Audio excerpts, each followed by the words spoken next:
आपको बताते चलें कि ये जो आयतें सूरतुल बकरा दूसरा चैप्टर उसकी 41 में 44 में 59 वर्सेस जो हैं, और उसके बाद 75, 78, 85, 90, 100, 101, 174, 176 ये तमाम जो आयतें हैं, ये आयतें कुरान की तरफ इशारा करती हैं। जब बार बार खुदा ने इस चीज की तंबीह की कि मेरी आयतों में तब्दीली ना करो, तो ये वो लोग थे जो कि कुरान की अंदर तब्दीली करने की कोशिश करते थे, क्योंकि वो दिन को वो मानते थे, मोमिनों के साथ बैठते थे, उनको कहते थे कि हाँ हम जो तुम कह रहे हो हम उसको मानते हैं। और ये एक ग्रोह था, थोड़े से लोग थे और वो इस चीज की बात करते थे। और बाद में जाकर वो कहते थे कि उस जो है हमें ये पैगाम दिएगा, और उस पैगाम में उन आयतों में जो कि कुरान की आयतें हैं उनमें तब्दीली करने की कोशिश किया करते थे। को बताते चलें कि ये जो आयतें सूरतुल बकरा दूसरा चैप्टर उसकी 41 में 44 में 59 वर्सेस जो हैं, और उसके बाद 75, 78, 85, 90, 100, 101, 174, 176 ये तमाम जो आयतें हैं, ये आयतें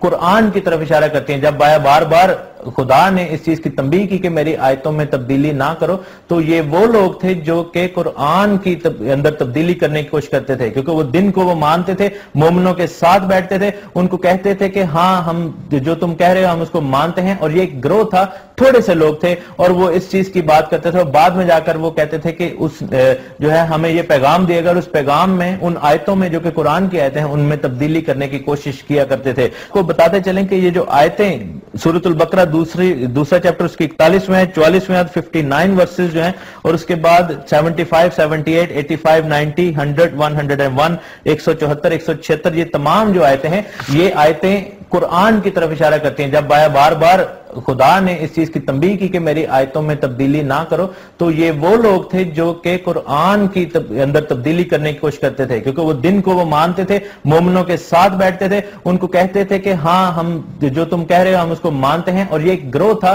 थोड़े से लोग थे और वो इस चीज की बात करते थे। और बाद में जाकर वो कहते थे कि उस जो है हमें ये पैगाम दिएगा, और उस पैगाम में उन आयतों में जो कि कुरान की आयतें हैं उनमें तब्दीली करने की कोशिश किया करते थे।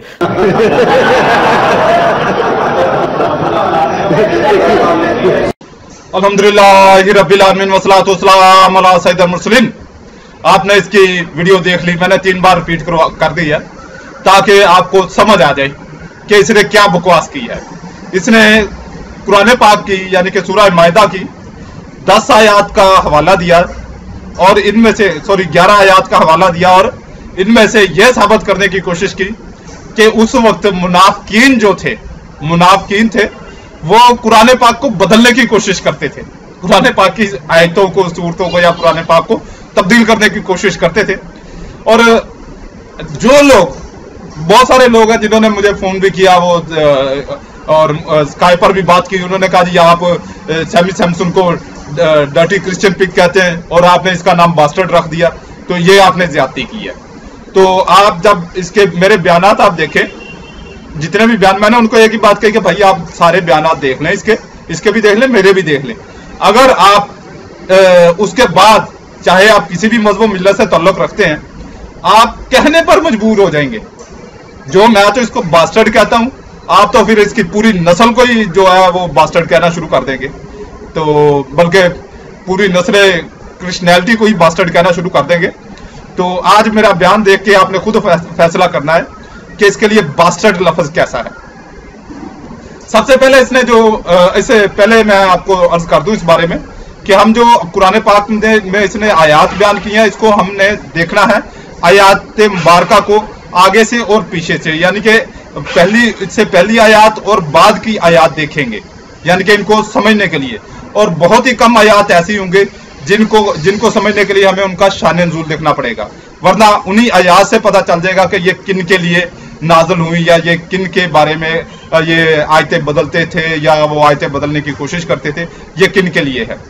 सबसे पहले इसने 41 रेफरेंस दिया है, हवाला दिया 41 आयत का, 41वीं आयत का, सूरह बकरा यानी कि दूसरी सूरह मुबारका का। और इसको हम समझने के लिए पढ़ेंगे 40वीं आयत से, यानी कि 40 से शुरू करेंगे। ऐ याकूब की औलाद यानी कि ऐ बनी इसराइल, याद करो मेरा वो एहसान जो मैंने तुम पर किया और मेरा अहद पूरा करो, मैं तुम्हारा अहद पूरा करूंगा। और खास मेरा ही डर रखो और ईमान लाओ इस पर जो मैंने उतारा, इसकी तस्दीक करता हुआ जो तुम्हारे साथ है, और सबसे पहले इसके मुनकर ना बनो और मेरी आयतों के बदले थोड़े दाम ना लो और मुझी से डरो। ये क्या साबित हुआ? इससे साबित हुआ कि ये यहूदी थे, यहूदियों के बारे में है। और फिर अगर आप देखें दूसरा इसने हवाला दिया 44 यानी कि 44, दूसरी सूरह मुबारका दूसरी और आयत है 44 यानी कि 44 आयत। क्या लोगों को भलाई का हुक्म देते हो और अपनी जानों को भूलते हो, हालांकि तुम किताब पढ़ते हो, तो क्या तुम्हें अकल नहीं? तो इसका शान नुज़ूल हमें देखना पड़ेगा, क्योंकि अगर हम इसकी आगे पीछे आयतें देखेंगे तो आयतें बहुत दूर होंगी और समझ नहीं आएगा।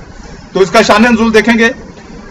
उलमा यहूद से इनके मुसलमान रिश्तेदारों ने दीन इस्लाम की निस्बत दरियाफ्त किया तो उन्होंने कहा तुम इस दिन पर कायम रहो, हजूर सईद आलम सल्लल्लाहु अलैहि वसल्लम का दीन हक और कलाम सच्चा है।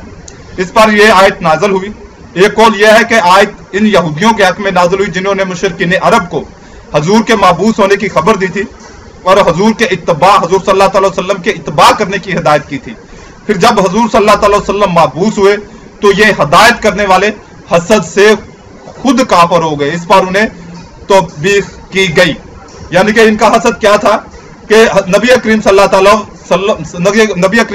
वसल्लम बनु इस्माइल में तशरीफ लाए, यानी कि बनी इस्माइल में तशरीफ लाए, औलादे इस्माइल में तशरीफ लाए, और इनकी ख्वाहिश थी कि औलादे यकूम में यानी कि बनी इसराइल में ही तशरीफ लाते तो हम मान लेते। तो इस वजह से इन्होंने बेगैरती का मुजाहरा किया, किन्होंने? यहूदियों ने और ईसाइयों ने। अब आगे इसने जो हवाला दिया है वो आयत है 59 का, और 59 को हमें समझने के लिए 58 यानी कि 58 आयत देखनी पड़ेगी, सूरह 2 और आयत नंबर 58 और 59।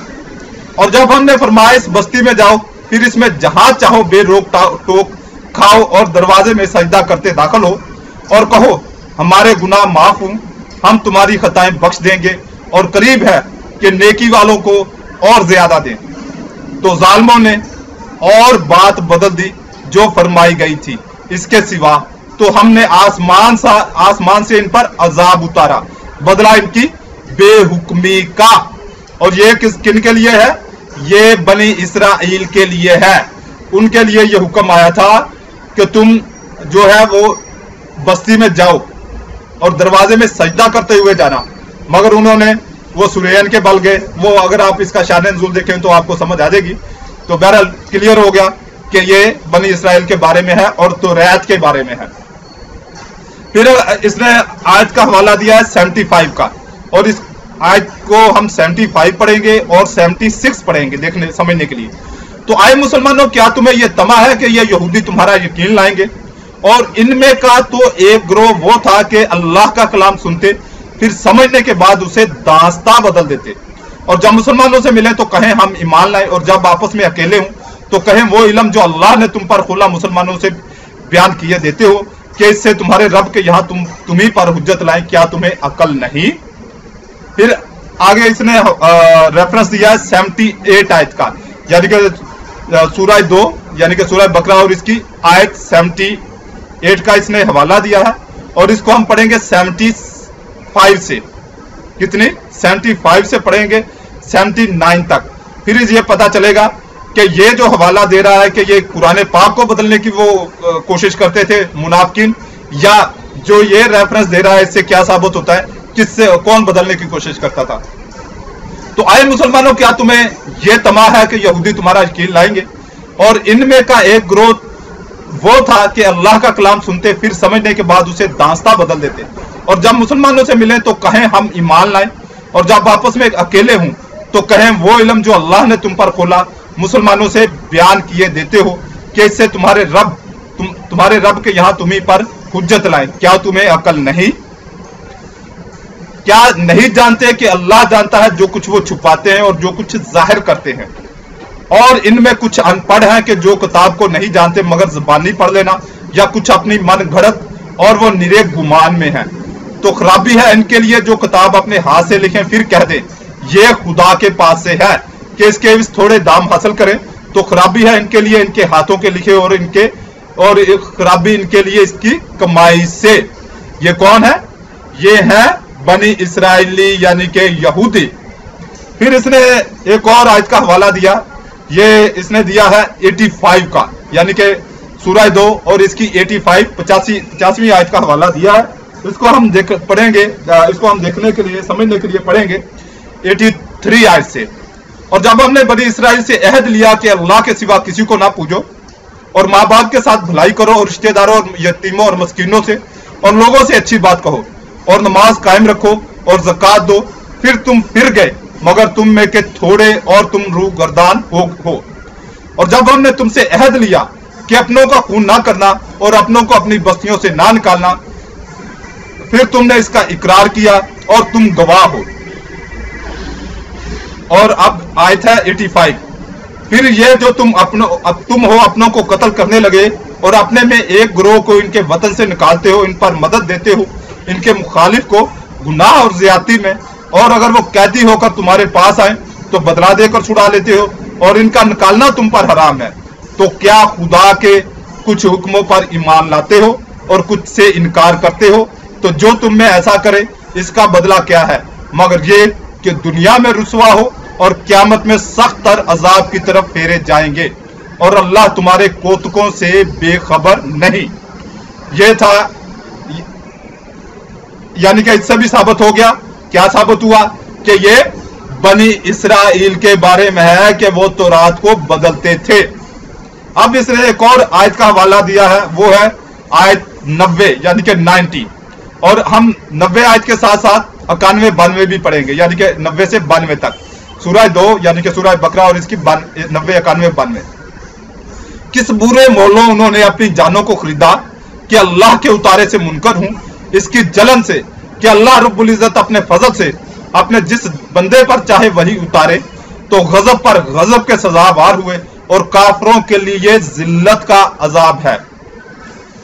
और जब इनसे कहा जाए कि अल्लाह के उतारे पर ईमान लाओ, तो कहते हैं वो जो हम पर उतरा इस पर ईमान लाते हैं और बाकी से मुनकर होते हैं, हालांकि वो हक है इनके पास वाले की तस्दीक फरमाता हुआ।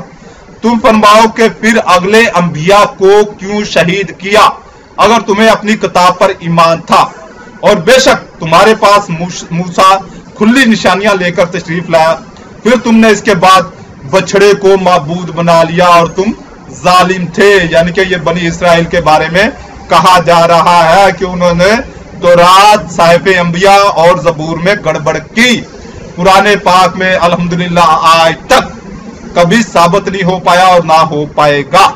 और फिर मजीद जो इसने एक और मजीद आयत का हवाला दिया है, आयत है वो 100 यानी कि 100 आयत है, इसको हम पढ़ेंगे 100 और 101 आयत है इसने, यानी कि 2 हवाले दिए, 100 आयत का और 101 का, अलग अलग हवाले दिए, मगर हम इसको एक ही मानेंगे और इसको 99 आयत से मिला के पढ़ेंगे। और बेशक हमने तुम्हारी तरफ रोशन आयतें उतारी और इनके मुनकर ना हूं मगर फासिक लोग। और क्या जब कोई अहद करते हैं इनमें एक फरीक इसे फेंक देता है, बल्कि इनमें बहुतेरों को ईमान नहीं। और जब इनके पास तशरीफ लाया अल्लाह के यहां से एक रसूल,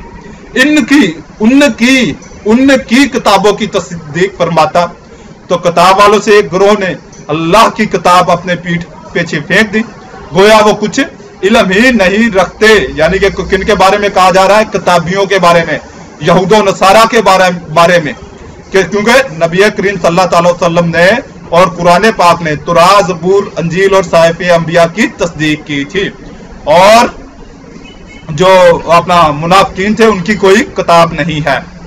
और फिर आगे इसने जो एक और आयत का हवाला दिया 174, इसको हम देखेंगे इसके शान नुज़ूल के साथ।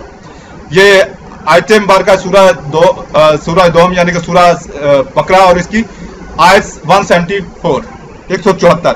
वो जो छुपाते हैं अल्लाह की उतारी हुई किताब और इसके बदले जलील कीमत ले लेते हैं, वो अपने पेट में आग ही भरते हैं, और अल्लाह क़यामत के दिन इनसे बात ना करेगा और ना उन्हें सुथरा करे, और उनके लिए दर्दनाक अजाब है। इसका शान नुज़ूल हम देखते हैं। यहूद के उलमा और रऊसा जो उम्मीद रखते थे कि नबी आखिरत ज़मान सल्लल्लाहु अलैहि वसल्लम इनमें से महबूस होंगे, जब उन्होंने देखा कि सईद आलम मोहम्मद मुस्तफ़ा सल्लल्लाहु अलैहि वसल्लम दूसरी कौम में से महबूस फरमाए गए हैं, तो उन्हें यह अंदेशा हुआ कि लोग तौरात और अंजील में हजूर सल्लल्लाहु अलैहि वसल्लम के औसाफ देखकर आपकी फरमाबरदारी की तरफ झुक पड़ेंगे, और इनके नजराने, हदियत, तोहफे, तोहफ सब बंद हो जाएंगे, यानी कि कमाई बंद हो जाएगी। हुकूमत जाती रहेगी, इस ख्याल से उन्हें हसद पैदा हुआ। और तो अंजील में जो हजूर सल्लल्लाहु अलैहि वसल्लम की नातो सिर्फ थी और आपके वक्त नबुव्वत का बयान था, उन्होंने इसको छुपा लिया। इस पर यह आयत करीमा नाज़िल हुई। छुपाना यह भी है कि किताब के मजमून पर किसी को मुतल्ला ना होने दिया जाए, ना वो किसी को पढ़कर सुनाया जाए, ना दिखाया जाए। और यह भी छुपाना है कि गलत तावीलें करके माने बदलने की कोशिश की जाए और किताब के असल मानी पर पर्दा डाला जाए, जैसे इस बदबख्त ने किया कि कुरान पाक की 11 आयतों का हवाला दे दिया और इसे यह कह दिया कि इससे साबित होता है कि कुरान पाक को नाउज़ुबिल्लाह मुनाफिकीन बदलना चाहते थे। और किस किस्म की बेगैरती है इन लोगों में, किस किस्म की बेगैरती, यानी कि मसीहत में आपको बगैरती ही बेगैरती मिलेगी। अब जो इसके स्पॉन्सर हैं, इसके ऑर्गेनाइजर हैं, उनको भी शर्म नहीं आई कि तुम कितनी बड़ी बात करते हो, कितनी बेहयाई और झूठ और झटाई करते हो और कितनी गंदी और घिनौनी हरकत है कि अपने दीन ने मसीहत का, क्रिश्चियनिटी का, इस गंदगी का, गलाजत का दिफा करने के लिए झूठ बोलते हो और बोहतान लगाते हो। लानत है तुम लोगों पर, ऐसे दीन पर लानत, ऐसी किताब पर लानत। किस पर? बाइबल पर। बाइबल की बात कर रहा हूं। बाइबल, तौरात, जबूर और अंजील नहीं है।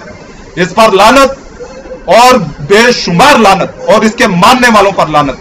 फिर आगे हम एक और आयत का आखिरी आयत जो इसने हवाला दिया उसको हम देखते हैं।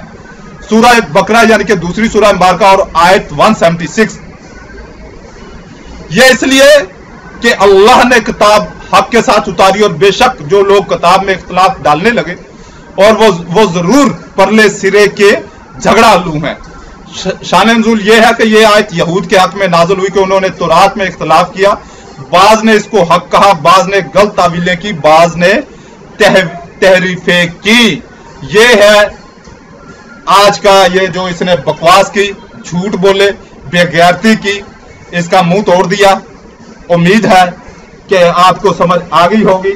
और मेरा कभी भी ये बयान मैंने ये अनचेंज बाइबल पे यानी कि सैमी सैमसन के जो इसने सैमी सैमसन ने बकवास की कि बाइबल चेंज नहीं हो सकती, उस पर मैंने 13 जवाब दिए हैं उसको और बहुत ज्यादा पसंद किए गए, बहुत ज्यादा पसंद किए गए। नवीद मलक ने हैज बीन चेंज बाइबल के हवाले से बयान किए, उसको मैंने 7 जवाब दिए हैं। इस बदबख्त को मैंने 9 जवाब दिए हैं। अगर कोई देखना चाहे मेरे फेसबुक पर, यूट्यूब पर सारे बयानात हैं, तो आप इनको बड़े गौर से देखें। जब भी कोई चूड़ा ईसाई ये साबित करने की कोशिश करे कि बाइबल चेंज नहीं हुई, कोई बाइबल पढ़ने की जरूरत नहीं, कोई इधर उधर जाने की जरूरत नहीं। इस लानती किताब को आप बड़ी आसानी से, इसको बाइबल को मैं कह रहा हूं, इस बाइबल को, लानती किताब को, यह कतई तौरात, जबूर और अंजील नहीं है। यह मैंने पीछे जो 8 बयान, ये 8वां बयान है, आगे 9वां भी करूंगा, यानी कि 8 बयानों में मैंने इसको साबित किया है कि ये कतई तौरात, जबूर, अंजील और साहिफ़े अंबिया नहीं है। ये क्या है? ये फौज किताबों का मजमुआ है। अगर कोई मुझ पर फतवा लगाना चाहता है, कुछ हमारे मुसलमान ऐसे हैं जो मुसलमानों पर फतवा लगाने में शर्म नहीं करते, मुसलमानों पे फौरन शिरक और बिद्दत का फतवा झाड़ देंगे। और ईसाइयों और हिंदुओं का, उनको दिल में बड़ा दर्द है, ईसाइयों और हिंदुओं का बड़ा दर्द है। कभी वो गाय के ज़बह पर फतवा दे देते हैं कि ना करो, कभी वो ईसाइयों के बारे में कि जी आप जो इनकी बाइबल को गाली गलोच ना करो, इनके जीसस को गाली गलोच ना करो, इनके जो यहोवा है, इनका खुदा है, उसको गाली गलोच ना करो, इस पर फतवा देंगे। ये वो बदबख्त हैं जिन्होंने हमेशा मुसलमानों पर इख्तिलाफ डालने की कोशिश की, क्योंकि वो इन्हीं ईसाइयों की पैदावार है। ये मेरा मौजू नहीं है, वरना अगर कोई उनका मनाजर भी मेरे सामने बैठा हो तो उस बदबख्त को मैं साबित कर दूंगा कि वो किन की पैदावार और कब की पैदावार है। आज वो इस्लाम के ठेकेदार बनते हैं, जिस तरह ये ईसाइयों को ये पादरी प्रोटेस्टेंट 16वीं सदी की पैदावार, ये ईसाइयत के मसीहत के ठेकेदार बनते हैं। ईसाइयत के मसीहत के ठेकेदार बनते हुए मसीहत को जलील कर रहे हैं। कैसे जलील कर रहे हैं? झूठ बोलते हैं। फिर मेरे जैसे, यानी कि मैं तो यानी कि मुसलमानों में फर्स्ट पहला खतरा हूं जो इस अंदाज में इनकी ले रहा हूं, इस अंदाज में जो इनकी ले रहा हूं। और मेरे बाद इंशाल्लाह लाइन है और न्यू मुसलमान की होंगे, न्यू मुसलमान होंगे, इन्हीं बदबख्तों से, ईसाइयों से निकले। अल्लाह पाक ने करम किया है कि मैंने बहुत सारों को कलमा पढ़ा दिया है और वो तैयारी कर रहे हैं मुख्तलिफ जबानों में। मैंने उनको कहा कि मुख्तलिफ जबानों में आप तैयारी करो, मुख्तलिफ जबानों को सीखो, जो बड़ी ज़बानें हैं पाकिस्तान यानी कि दुनिया में इस वक्त चल रही हैं, और बाद में मेरी की हुई मेहनत को यानी कि मैं जो तुम्हें लिटरेचर दे दूंगा उस पर इनकी झाड़ लगाते रहो, इनकी कुत्ते वाली करते रहो। तो इन्होंने अपने ही दीन को बदनाम किया, दीन इस्लाम का कुछ नहीं किया। हाँ, मैं बात ये कर रहा था कि जब भी इनके सामने आमना सामना हो और ये कहें कि बाइबल चेंज नहीं हुई, तो इस लानती किताब को यानी कि बाइबल को साबित करने के लिए कि ये चेंज हो गई है, कैथोलिक और प्रोटेस्टेंट बाइबल दोनों सामने कर दो। इनके मुंह पर कैथोलिक बाइबल भी मार दो, प्रोटेस्टेंट भी मार दो, क्योंकि कैथोलिक बाइबल शुरू से बड़े अरसे से चली आ रही है, कोई पता नहीं है कि 1000 साल से चली आ रही है, 1500 साल से चली आ रही है या 700 साल से चली आ रही है। मगर प्रोटेस्टेंट जो है इसका पता है कि ये 1600 ईस्वी से यानी कि तकरीबन 400 साढ़े 400 साल से ये बाइबल जो है ये चली आ रही है। और इसमें कितना फर्क है, कैथोलिक में 72 बुक्स हैं, यानी कि अगर एक मकाबी नव्वल दोम को एक ही किताब माना जाए तो 72 बुक्स हैं, और मकाबी अव्वल दोम को अगर 2 किताबें माना जाए तो 73 बुक्स हैं, और प्रोटेस्टेंट में सिर्फ 66 बुक्स हैं। तो इसका मतलब है कि कैथोलिक 73-72 किताबों को खुदा का कलाम मानते हैं, और ये बदबख्त कौन, ये चूड़े प्रोटेस्टेंट क्या मानते हैं, ये सिर्फ 66 किताबों को खुदा का कलाम कहते हैं। तो फिर मैं कहने पर हक बजाना भूना कि ये जो बाइबल है ये किसका कलाम है, वो आप मेरे बयान के एंड पर सुनिएगा कि ये किसका कलाम है। अल्लाह रब्बुल इज्जत आपको दीन इस्लाम कबूल करने की तौफीक अता फरमाए, आमीन। देखिए 2 क्रंथियों उसका 4 बाब उसकी 4 आयत, यानी उन बेईमानों के वास्ते जिनकी अक्लों को इस जहां के खुदा ने अंधा कर दिया है। इस जहान के खुदा ने यानी शैतान ने। और 2 क्रंथियों 4 बाब में लिखा है कि जो शख्स ये नहीं मानता कि मसीह जो खुदा की सूरत है, उसके जलाल की खुशखबरी की बातों को नहीं मानता, उसकी रोशनी तक नहीं पहुंचा, उसको यानी कि वो बेईमान है, और उसको उसकी अकल को, उसके जहन को, उसके दिल को, उसकी आंखों को इस जहान के खुदा ने अंधा कर दिया है। और इस जहान का खुदा कौन है? ये इब्लीस है, ये शैतान है।